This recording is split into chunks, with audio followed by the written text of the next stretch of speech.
Okay, but I want to get to Dori.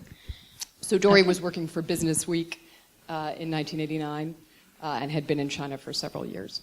Right, yeah, I'm Dori Jones Yang. I came here from Seattle, and I appreciate being able to come.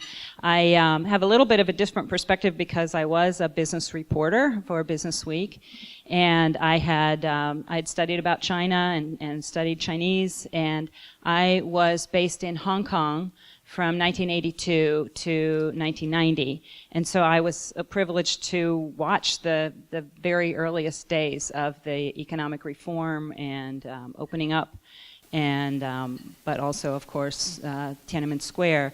And looking back from 30 years kind of gives you a different perspective. I've been working on a memoir of those days. I agree completely with Carroll, some of her comments, that it was so, in mid-May, it was so exciting. And before that, it was very, very hard to get Chinese people to talk to a foreign reporter. And people were so open and going onto the square and getting people to talk to me just openly about politics, telling me what they thought of Deng Xiaoping and what they thought of Li Peng.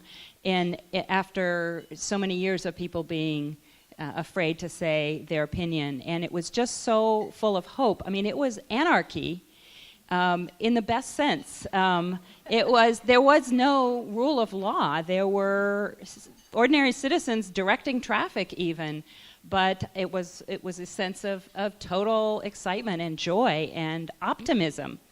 And although I also got people saying, thank you so much for telling our story.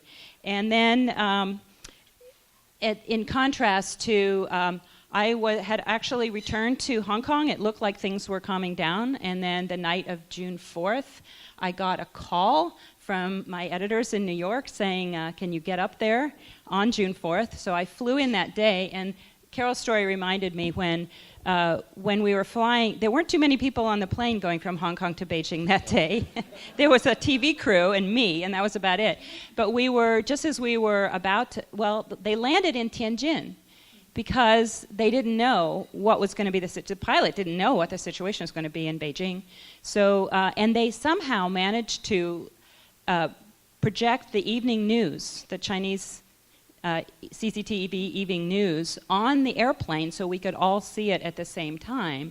And of course it was in Chinese. My Chinese was pretty good, but I listened and it said how many soldiers were killed, and I didn't hear anything about how many civilians were killed. So I went to the flight attendant and said, I'm sorry, I didn't really understand. How many civilians were killed? And she said, you think they're going to tell us that? And she was also, I mean, she had been in Hong Kong, and many of the people knew, well, everybody knew what was going on. And then I got a taxi driver to drive me all the way around the city of Beijing the next day, and it was just so shocking to see a city that was so familiar to me, almost mundane, I'd been there so many times, that had turned into a war zone. And there were burnout buses and overturned trucks and twisted metal traffic barriers all over and bullet holes in the streets. And it was, there were still snipers that day. I didn't know at the time, but there were some that were taking pot shots. My cab driver had tinted windows and said, get down in the back. As soon as I tell you, you need to put your head down, because he wasn't supposed to be taking me around. And then he took me right up to the edge of the square, and all the tanks were pointing out at that point. And then he took me up to the university district, which the troops had not gotten there yet, and there were handwritten banners, and one of them said, "Blood has drenched China. Brutality has reached its extreme." And it was, for anybody who had experienced all that joy, it was a huge shock. And so in your case, that made you leave China? Yes, Tiananmen Square changed my life. I was so disheartened and disillusioned afterwards. I had been so thrilled and excited. Every single year that I was there before, China was more and more open, and as a business reporter, reporting about the private sector was more and more open, and U.S.-China trade and investment, and it felt like that was it. It was over.